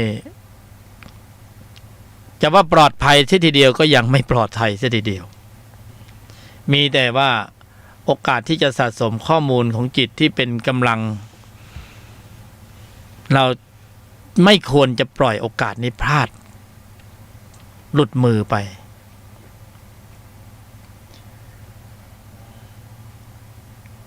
คลื่นของวิบากแต่ละชั้นภูมิเนี่ยมันเข้ามาอยู่ในใจเราตลอดเวลานี่เรายังมีส่วนที่ดีๆอยู่ในใจก็สามารถที่จะเบี่ยงปัดป้องแล้วก็ประคองตนเองนะเหมือนลมพายุที่มาแต่ละครั้งเนี่ยแต่ผิวธรรมดาเราก็ยังเข้าใจว่าเดี๋ยวมันก็ผ่านไปเราก็สู้กับมันได้นะฝนตกหนักน้ำก็ท่วมแค่ไม่ถึงเข่านะเราก็สู้กับเขาได้ไม่มีปัญหาอะไรไม่ได้เตรียมการอะไรแต่เที่ยวนี้มาสิ อันนี้เกินเข่าขึ้นถึงเอวถึงคอเลยโอ้ไม่ทันตั้งหลักนะไม่ทันตั้งตัวบางทีมันก็ไม่ใช่มาเล็กๆเหมือนแต่เดิมที่เคยมาใช่ไหมแต่เที่ยวนี้มาใหญ่เลยก็เหมือนกันในใจของเรานี่มีข้อมูลอยู่ที่เราสะสมไว้เราจะควบคุมข้อมูลเหล่านี้ได้เมื่อมีกำลังจิตนะที่มีตนประกอบเป็นกำลังถ้าใจของเรามีข้อมูลจิตในชั้นตัวในปริมาณมากเราแทบจะไม่มีเกราะคุ้มครองไม่มีเสื้อเกราะนะเวลามันส่งผลเราก็รับเต็มแต่ถ้าเรามีชั่วโมงธรรมเนี่ยมีข้อมูลจิตที่มีตนประกอบในปริมาณที่มีกำลังก็สามารถจะเบี่ยงได้ปัดได้แล้วก็กำลังส่งภายในที่มีจิตความเข้มข้นแล้วก็สามารถจะสื่อชั้นภูมิที่ละเอียดนะชั้นสูงที่เขาควบคุมนะวงจรกลไกของโลกสมมุติก็ยังพอที่จะอาศัยนะเขาเรียกว่าอะไรนะโหนกระแสนะโหนกระแสแต่นี่กระแสที่โหนอยู่ มันเป็นกระแสกรรมโหนยังไงก็ตายอยู่ดีให้โหนกระแสธรรมนะกระแสของสวรรค์ของพรหมของพระอริยะเนี่ยต้องเข้าคลื่นเขาจะโหนกระแสก็ต้องเข้าคลื่นนี่จะเข้าคลื่นก็ต้องจัดสรรภายในของตนเราให้บาลานซ์ให้จูนกับเครื่องที่เราจะไปเชื่อมโยงให้ได้เพราะนั้นเราก็ต้องปรับเราจะเชื่อมโยงกับคลื่นของอริยะเราก็ต้องมีใจที่เป็นกุศลมีชั่วโมงธรรมมีข้อวัดปฏิบัติที่อยู่ในกรอบเนี่ยถ้าเกิดว่าไม่อยู่ในเส้นทางเดียวกันมันก็เข้าคลื่นไม่ได้เนี่ยทุกวันนี้ผู้บรรยายก็ปรารภกับตนเองตลอดเวลาว่าเวลามันเหลือเท่าไหร่ขณะนี้ผลิตกำลังจิตที่มีตนประกอบได้ในปริมาณมากน้อยเพียงใดเท่าไหร่เราสะสมได้ขนาดไหนวันนี้เรามีข้อสอบอะไรบ้างเราได้ควบคุมระบบแสดงออกได้เท่าทันหรือไม่วาจาเราล่วงหล่นไปเท่าไหร่กำลังของอกุศลโผล่มาเท่าไหร่บางวันจะโผล่มากโผล่น้อยเราก็ต้องพิจารณาดูตรวจสอบดูปริมาณความเข้มข้นในใจที่จะสะสมด้วยการเพิ่มเติมให้ได้มีปริมาณมากที่สุดเพราะฉะนั้นในการดำเนินชีวิตแต่ละวันมันมี2ธุระโลกเราก็ต้องดำเนินไปภายนอกสัมมาอาชีพต่างๆหน้าที่การงานค้าขายดีลเรื่องเงินเรื่องทอง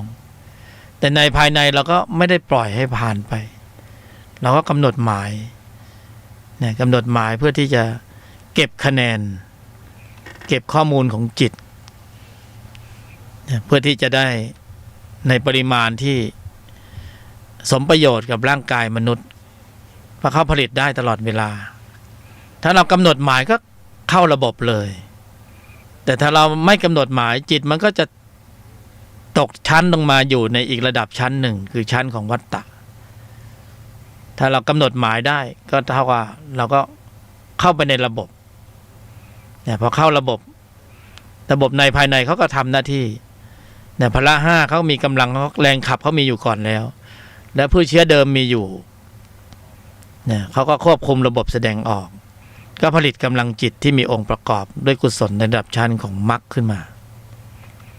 ศรัทธาความเพียรสติสมาธิก็มีกำลังมากขึ้นตามลำดับ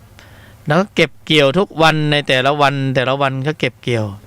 ข้อสอบมันก็มาทุกวันนะข้อสอบข้อรองก็คือวิบากเก่าๆมันก็มาทุกวันนะถ้าเราไม่ต่อเชื้อมันก็สลายไปค่อยลดปริมาณลงตามลำดับเพราะเราไม่รู้ว่าในอดีตเราไปสร้างร่องรอยไว้นะสร้างวีรกรรมสร้างร่องรอยไว้ที่ไหนบ้างจิตเขาเก็บข้อมูลหมดพอเก็บข้อมูลเขาก็มากลั่นนี่เวลาที่เราขับเคลื่อนกำลังของมรรคกำหนดควบคุมการแสดงออกนะวิบากจิตต่างๆมันก็ชะลอตัวเพราะจิตมันเกิดคนละขณะถ้าเป็นกุศลก็กุศลตลอดสายระหว่างนั้นอกุศลก็รอคิวอยู่ถ้ากุศลมีกำลังเข้มข้นมากขึ้นตามลำดับนะอกุศลมันรอคิวไม่ทันมันก็สลายไปนะบารมีแล้วก็ขึ้นชั้นก็ความห่างชั้นระหว่างวิบากสองส่วนที่จะต้องส่งผลมันก็ห่างไกลกันออกไปตามลำดับแต่ถ้าเราไม่มีข้อมูลกุศลเลยแล้วก็เข้าไปใกล้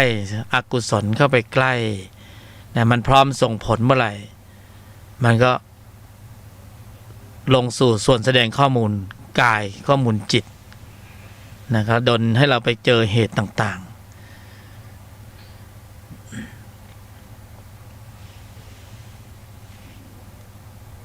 โมหะอวิชชา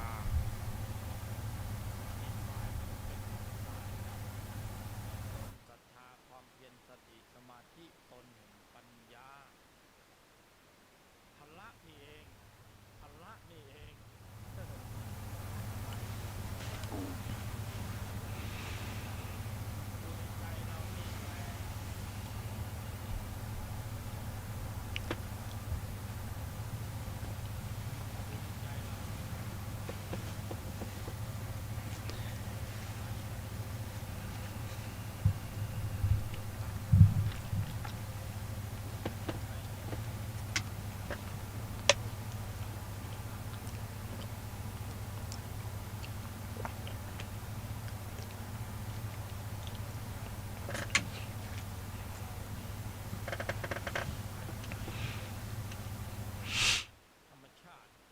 เป็นของแก้กันก็มีอยู่แล้วโดยธรรมชาติธรรมดา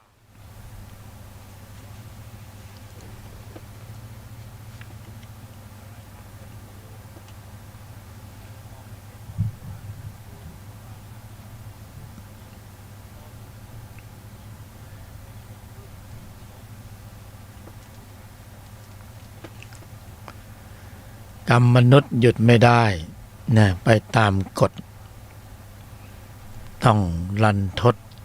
ชดใช้ไปไม่อาจหนีครับมีอำนาจการอยู่เนื้อตัว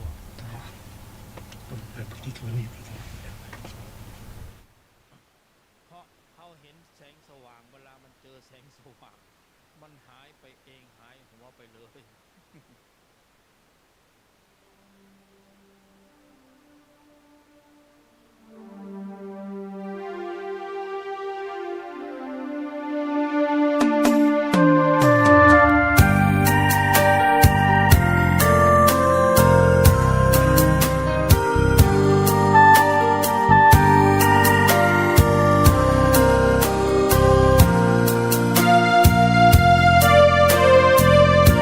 หยุดนิ่ง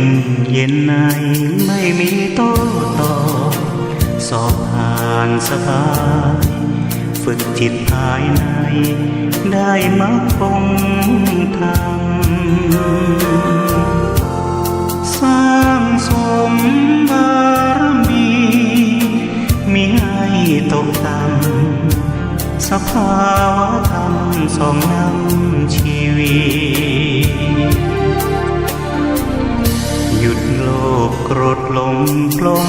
นิจจังวางลงทุกสิ่งเมื่อจิตเรานิ่งเห็นธรรมทันทีแจ่มแจ้งรู้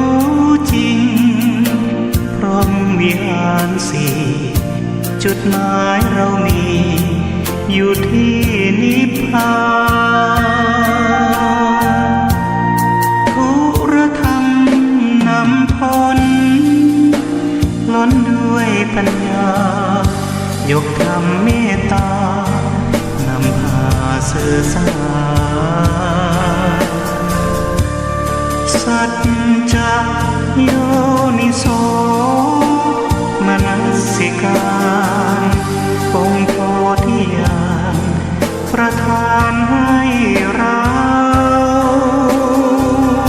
จับนอกมองในไตรลักษณ์ให้นาวัฏฏะสงสารเวียนมาอยู่นานพบผ่านแต่เศร้าหลุดพ้นอย่างไรบริหารจิตเอาพระพุทธเจ้าสอนเราเห็นทางก็ต้องมาฝึกพละกันต่อ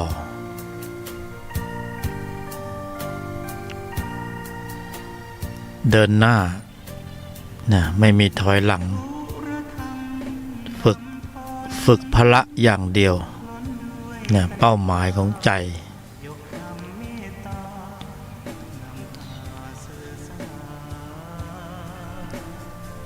เราก็ฝึกกันมาพอสมควรนะมีประสบการณ์เรื่องการปฏิบัติกันก็มากช่วงระยะเวลาที่เหลืออยู่เนี่ยดีมากที่สุดเอากายเอาใจมาจดจ่อในการนะฝึกพละสติสมาธิปัญญาพละศรัทธาความเพียรสติสมาธิปัญญาพละพอเราจะเคลื่อนภูมิไปในวัฏสงสารวัดกำลังตรงพละในชั้นไหนบ้างพละในชั้นของการที่จะอยู่เหนือไม่ใช่อยู่ภายใต้นะเราก็ต้องเพิ่มกันในแต่ละวันเราต้องทำภารกิจหน้าที่ต่างๆมากมายเราจะคุ้นเคยมากในวิธีการดั้งเดิมนะคือการฝึกพละเหมือนกันแต่เป็นวิธีการดั้งเดิมนะผู้บรรยายใช้คำว่าวิธีการตั้งรับนะโดยเฉพาะความคุ้นเคยในชั้นที่เป็นสมถะนะพละระดับนี้ไม่ต้องอธิบายมากได้ในระดับหนึ่งแล้วก็คุ้นเคยมากแต่ไม่ได้มีเฉพาะแค่นั้นนะไม่ได้มีเฉพาะแค่นั้นแต่ที่เราคุ้นเคยนะส่วนมากเขาก็จะบอกนะเป็นอุบายเป็นวิธีการอย่างหนึ่งที่คนก็เข้าใจว่าต้องมีเวลาหรือบางทีก็จะบอกว่าไม่มีเวลาไม่มีเวลาปฏิบัติคนไหนจะต้องทำธุระโลกหน้าที่การงานครอบครัวสามีภรรยาลูกพ่อแม่โอ้ งานเยอะไม่มีเวลาในการปฏิบัติเนี่ยก็จะบอกถ้าฝึกพละแบบนั้นนะไม่มีเวลาส่วนมากก็จะเป็นไปในเรื่องของสมถะต้องมีสถานที่ที่เงียบสงบเนี่ยมีป่าไม้ก็จะได้ความสงบความนิ่งเนี่ยเขาจะมองไปอย่างนั้นต้องปลีกตนเองว่างเว้นสารพัดไม่มีเวลาเอาแบบนี้เราไม่มีเวลาไปแบบนั้นเราไม่เข้าป่าไม้แต่เราจะเข้าป่านิสัยเมื่อจะต้องคลุกคลีปะปนกับป่านิสัยแล้วเราจะต้องปฏิบัติธรรมเอาป่านิสัยก็ป่านิสัยเพราะเราปราลบความเพียรแล้วเราจะปฏิบัติธรรมแล้วเราจะปลีกตนเองไปในป่าไม้ที่สงบนะเราไปไม่ได้ เราไม่มีเวลาแต่เรามีเวลาอยู่กับป่านิสัยเราก็จะปฏิบัติธรรมเราจะเอานิสัยไม่ใช่หรือเราจะต้องทำนิสัยเพราะฉะนั้นนะป่านิสัยน่าจะถูกจริตกับเรา ป่านิสัยน่าจะไปกับเราได้เราจะเข้าป่าแล้วแต่เราจะเข้าป่านิสัยคลุกคลีปะปนอนุมัติตนเนี่ยเขาเรียกว่าปะปนสัตว์อนุมัติตนนะเข้าไปในป่านิสัยกระทบกระทั่งกระทุ้งกระเทือนเฟื่อนต่อความรู้สึกเสียหน้าเสียราคาเสียผลประโยชน์มาป่านิสัยดูสิว่ามันจะเป็นอย่างไรนะแต่เราอยู่ในป่านิสัยได้แล้วเราปฏิบัติสมถะเราไปเล่นฌานอยู่ในป่าไม้สบาย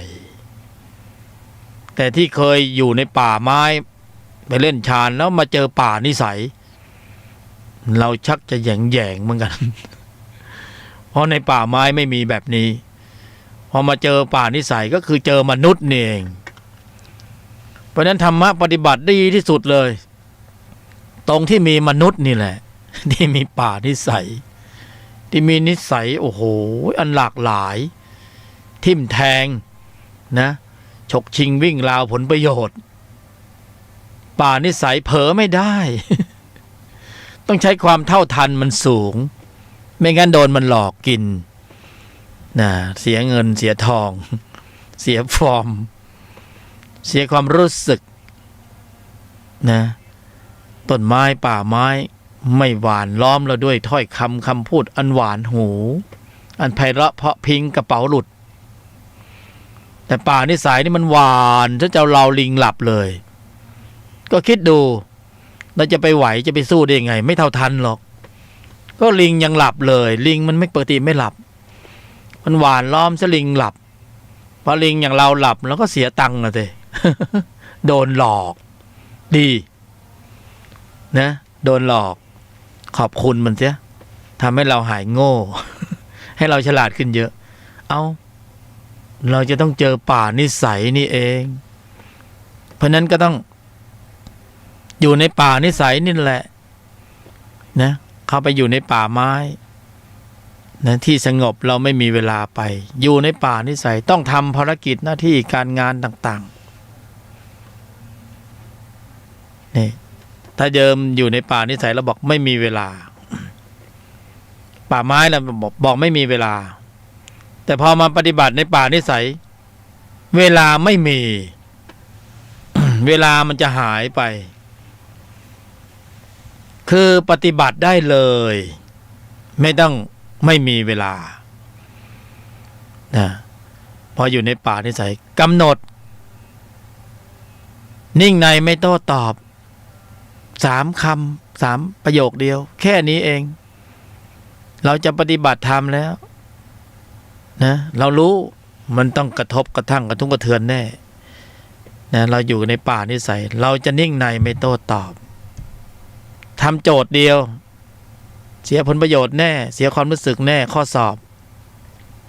เราจะนิ่งในไม่โต้ตอบอยู่กับป่านิสัยคำว่าไม่มีเวลาหายไปเลย กลายเป็นเวลาไม่มีนะเราไม่มีเวลาแน่จะให้เราไปนั่งอยู่ในที่สงบอยู่คนเดียวต้องปราศจากผู้คนเพื่อจะเล่นฌานวิตกวิจารปีติสุขเราไม่มีเวลาจริงๆไม่มีเวลานะจะสงบ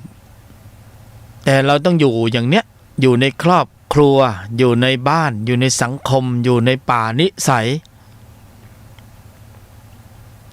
เราต้องการทำนิสัยเหนือนิสัยนะเราก็ต้องใช้นิ่งในไม่โต้ตอบ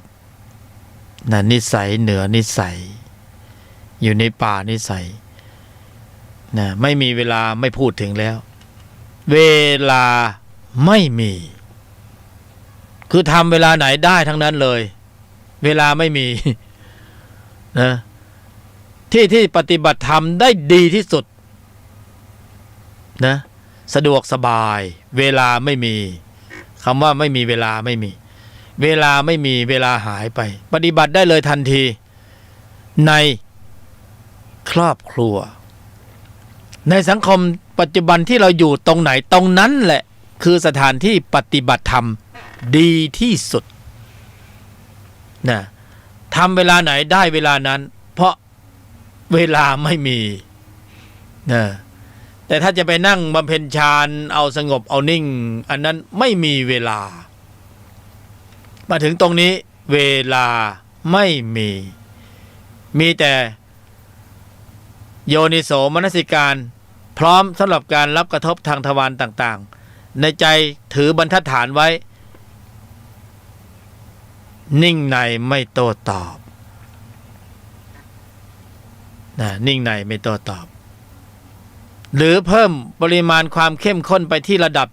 7จากระดับ5นิ่งในไม่โต้ตอบระดับ 7.5 ยอมหยุดเย็นนิ่งในไม่โต้ตอบเอาคะแนนความยากขึ้นไปที่ระดับ10โยนิโสมนสิการไม่พูดไม่โกรธไม่เห็นผิดยอมหยุดเย็นนิ่งในไม่โต้ตอบใช้สูตร4ยอเข้ามากำกับอันนี้ระดับ10เลย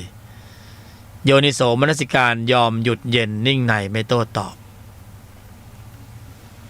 นี่ปฏิบัติธรรมได้เลยในชีวิตประจำวันเวลาไม่มีอากาลิโกไม่มีการเวลาทำได้นะทำไม่ได้ก็ยังได้อยู่นะได้โลกนะเสียธรรม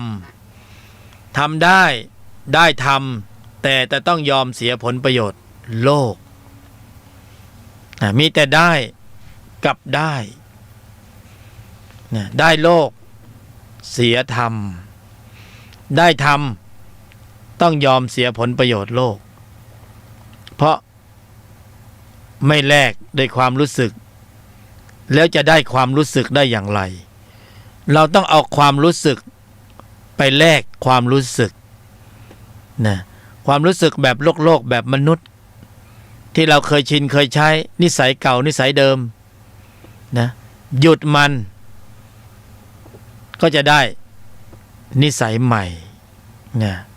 ได้นิสัยธรรมแต่เดิมที่เราไม่หยุดเราได้แต่ว่าไม่ได้นิสัยธรรมเปลี่ยนทอทงเป็นกอไก่ได้นิสัยกรรมแล้วนิสัยกรรมไม่ว่ายุคไหนสมัยไหนไม่เคยเห็นผู้มีคุณนะนิสัยกรรมจะเป็นแบบนี้อย่าหลงคารมมันมากนักนิสัยกรรมไม่เคยเห็นผู้มีคุณอย่าเผลอ นักปฏิบัติธรรมนี่เพราะมักจะมองโลกในแง่ดีนะ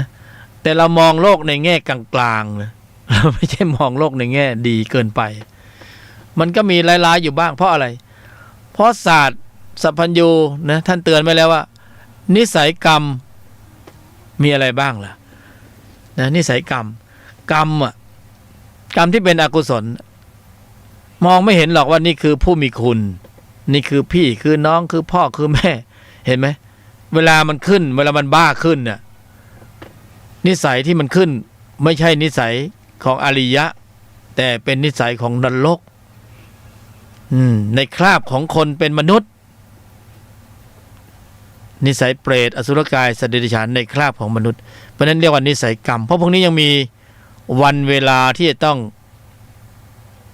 ต่อพืชเชื้อของการเกิดแก่เจ็บตายเป็นนิสัยกรรมเนี่ยนิสัยกรรมไม่เคยเห็นผู้มีคุณจะเป็นอย่างนี้นี่เราต้องการปรารภความเพียรเพื่อไปสู่นิสัยของอริยะเราจึงต้องเข้าสู่ป่านิสัยนะกระทบกระทั่งกระทุ้งกระเทือนเฟื่อนแต่ความรู้สึกเสียหน้าเสียราคาเสียจริงๆเสียเงินเสียทองเสียจริงๆเสียมามากต่อมากแล้วด้วยเพราะนั้นต้องขอบคุณอุปกรณ์ขอบคุณข้อสอบทั้งหลายทั้งสิ้นทั้งมวลสาธุแต่เสียทั้งหลายนี่คนเราไม่ค่อยอยากเจอบ่อยใช่ไหมแต่นั่นแหละเสียโลกแล้วถึงจะได้ทำนี่จะเป็นอริยะต้องเสียแบบสุดๆหนักๆนะเหมือนพระนางนะพระนางพระอรหันต์เถรีปตาจาราเถรีใช่ไหมโอ้พระนางเสียสารพัดเลยโอ้นะสามีภรรยาบุตรต่างๆเสียอย่างหนักเลยพระอรหันต์เถรีพระนางปตาจาราก็ต้องละเหตุละเหเล่ร่อนสมสารไปเชตวันมหาวิหารไปถึงที่พระบรมศาสดาประทับอยู่พระนางปตาจาราก็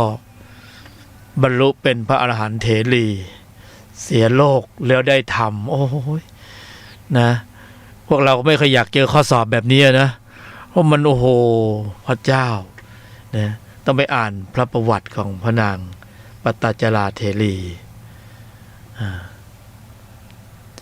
นี่เสียโลกแล้วได้ธรรมเพราะนั้นข้อสอบเนี่ยมีรอบตัวเลยคนที่ปรารภความเพียรแล้วจะต้องพร้อมสำหรับการรับกระทบทางทวารต่างๆถ้าเราไม่พร้อมเนี่ยเรามักจะหลุดแต่ละครั้งนี่เราเสียเลยนะเสียรังวัดเสียมีแต่เสียกับเสียบางคนก็บอกผมบันดาลโทสะเนี่ยผมโกรธเนี่ยผมโมโหอย่างนั้นอย่างนี้คือเหตุผลพวกนั้นฟังไม่ขึ้นเพราะกรรมมันสำลิดผลไปแล้วส่งผลไปแล้วนะเบื้องหน้าคือปัญหาต่างๆที่ตามมาตามลำดับเพราะนั้นข้อสอบแบบนี้ส่วนมากคนก็ไม่ค่อยอยากจะมาเจอเท่าไหร่คือการเสียผลประโยชน์โลกเป็นวิชาบังคับของวินัยโลกุตตระ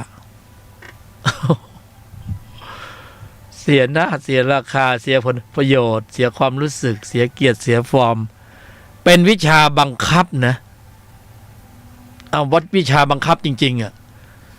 นะไม่ยอมเสียโลกแล้วจะได้ทำยังไงเอาทั้งสองอย่างก็ไม่ได้ทั้งโลกทั้งธรรมก็ไม่ได้เพราะเป็นข้อสอบโดยสมมุติทั้งหมดทั้งสิ้นทั้งปวงนี่นะเป็นข้อสอบที่เราเผชิญอยู่ทั้งหมดเนี่ยเป็นสมมุติบัญญัติเป็นสมมุติทั้งหมดทั้งมวลนี่นะอย่าไปเอาจริงเอาจังเอาเป็นเอาตายกับมันเป็นข้อสอบมันเป็นข้อสอบเป็นทดสอบหมดเพื่อที่จะได้อาริยจิต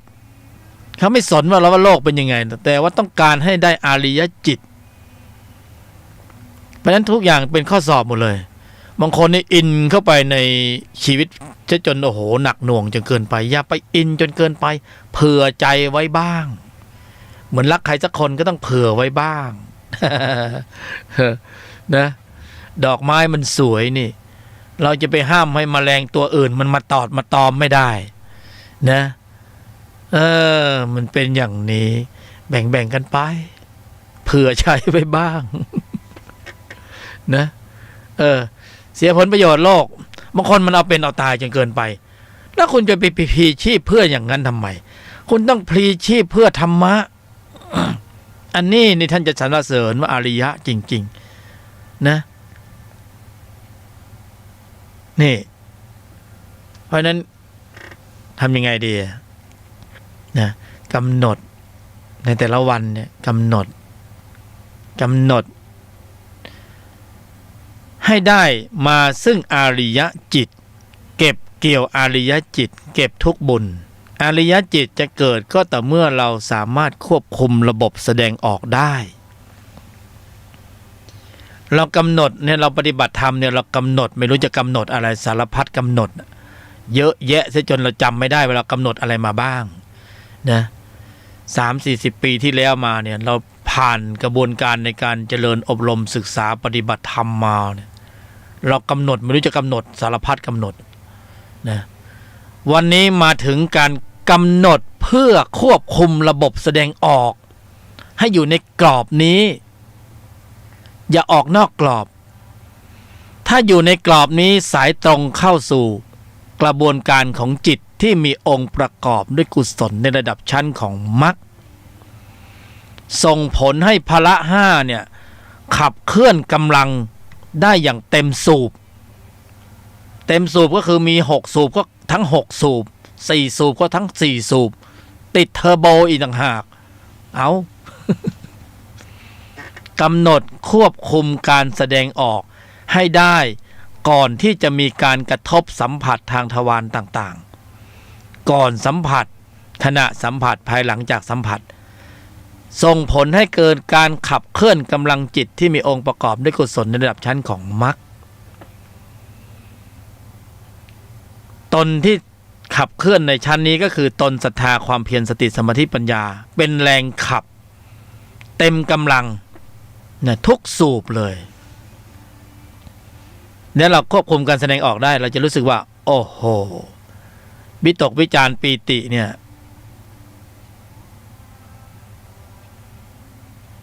ถามหาอยู่ตลอดเวลานะนึกคิดตึกตองโยนิโสมนสิการนี่คือพร้อมสำหรับการขับเคลื่อนกำลังของพละเพื่อสกัดกั้นการขึ้นสู่วิถีจิตของจิตที่มีตัวประกอบด้วยจิตชั้นตัวหรืออนุสัยกิเลสดั้งเดิมที่เขาเคยชินในการขึ้นสู่วิถีจิตเพราะนั้นโยนิโสมนสิการเนี่ยจึงเป็นองค์ธรรมกุศลจิตที่พระบรมศาสดา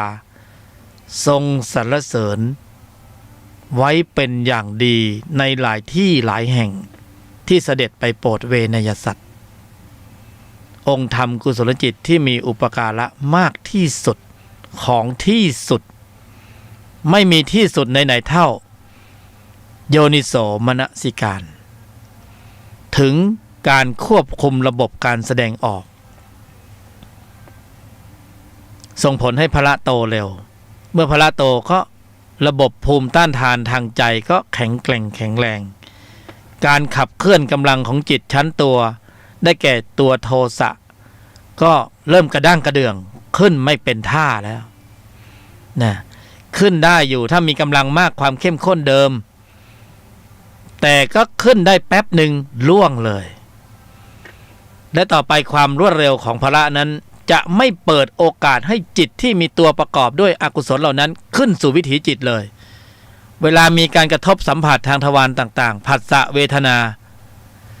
สติจะมารอรับทันทีนะผัสสะเวทนาสติมารอรับทันทีอุเบกขามารอรับทันทีนี่โยนิโสมารออยู่แล้วแต่เดิมนี่เราผัสสะเวทนาไอ้โกรธไปแล้วผัสสะเวทนาตัณหาไปแล้วอุปทานไปแล้วกิเลสไปแล้วความรวดเร็วของจิตที่มีองค์ประกอบด้วยกุศลในระดับชั้นของพละในระดับนี้เนี่ยมีความเร็วสูงมากเขาบอกไว้ก่อนว่าติดเทอร์โบแต่เราต้องสตาร์ทให้เครื่องยนต์นี้กำเนิดกำลังให้ได้ด้วยโยนิโสมนสิการในกรอบของการกำหนดหมายเพื่อควบคุมการแสดงออกคนละองค์ธรรมกับการกำหนดณจุดใดจุดหนึ่งซึ่งเป็นสมถกรรมฐานการกำหนดหมายในปฐมกาลโดยเยี่ยงอย่างนี้เป็นเหตุเป็นปัจจัยให้พละ ลื่อนกำลังเต็มสูบนะเต็มกำลังพละแดดเดิมเนี่ยมีกำลังขับเคลื่อนเหมือนกันแต่ว่าเป็นกำลังขับในระดับชั้นของสมถะจะเป็นส่วนมากนะเล่นฌานแต่ถ้าขับเคลื่อนในกรอบนี้ระบบควบคุมการแสดงออกในชีวิตประจำวันทั้งหมดทั้งมวลคำว่าไม่มีเวลาไม่พูดถึงแล้วเพราะตรงจุดนั้นเวลาไม่มีทำเวลาไหนก็ได้นะนี่คือเหตุผลที่จะต้องนำมาสาธยายเพื่อแบ่งปันให้แก่กัลยาณมิตรผู้มีจิตใจฝักใฝ่ในการเจริญอบรมศึกษาปฏิบัติแบ่งปันกันเล็กๆเราเป็นกัลยาณมิตรซึ่งกันและกันนะรายการธุรธรรมนำพลนี้มาจากกัลยาณมิตรนะประสบการณ์เล็กๆที่แบ่งปันเพื่อที่จะให้ท่านทั้งหลายได้เอาไปธรรมวิจัยแล้วตรวจสอบตรวจทานแล้วปฏิบัติได้จนเกิดผลคือสภาวะแล้วค่อยนำสภาวะเทียบเคียงเข้าไปในบัญญัติที่เราศึกษาเล่าเรียนเราจะตีบัญญัติแตกนี่ก็คือรายการธุรธรรมนำพ้นโดยกัลยาณมิตรหยกธรรมก็สมควรแก่เวลาเนี่ยขอตั้งจิตอนุโมทนาในกำลังจิตที่มีองค์ประกอบด้วยกุศลเป็นอันมากได้เจริญเกิดขึ้นในใจของพวกเราทั้งหลายขออานิสงส์แห่งบุญนี้ได้แผ่ไปทุกชั้นทุกภูมิในร่องรอยของอดีตภพชาติแผ่ไปยังสรรพสัตว์ต่างๆทั้งหลายทั้งสิ้นทั้งปวงขอได้ร่วมอนุโมทนาในกำลังของการเจริญปัญญาในครั้งนี้ขออนุโมทนาครับผมสายด่วนธรรมะปฏิบัติผู้บรรยายหยกธรรมกัลยาณมิตร0951431989ก็มีอะไรก็แบ่งปันกันนะมีโอกาสดีที่พระอาจารย์เมตตาได้ให้โอกาสในการมาฝึกฝนการบรรยายธรรมที่มีประโยชน์ก็เก็บเกี่ยวถ้าเกิดว่าไม่มีประโยชน์ก็ขอคืนนะอย่าเพิ่งเชื่อให้น้อมนำเอาไปศึกษาปฏิบัติดู0951431989นะกัลยาณมิตรหยกธรรมวันนี้ก็ขอนำรายการรัตนะมหันตโยสุขโสรัตนะหันตระสาธุตังหลุดพ้นอย่างไรบริหารจิตเอาพระพุทธเจ้าสอนเราเห็น